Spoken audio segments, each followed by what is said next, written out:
Jelang peringatan Maulid Nabi tahun 1440 Hijriah, Kabupaten Nagan Raya akan melakukan panen raya ikan air tawar jenis nila untuk pertama kalinya. Hal tersebut disampaikan langsung oleh Kepala Dinas Kelautan dan Perikanan Nagan Raya, Muhammad Nasir. Panen perdana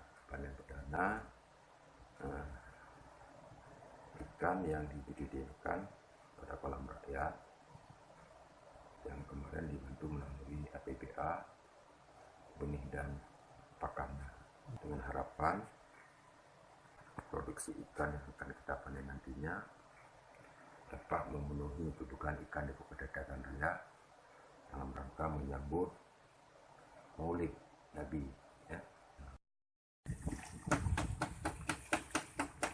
Diprediksi hasil panen ikan nila tahun ini bukan hanya dapat memenuhi konsumsi lokal di bulan Maulid saja, namun bisa dijual ke kabupaten tetangga. Dari Nagan Raya, Rahmat Wijaya melaporkan untuk Seramo TV.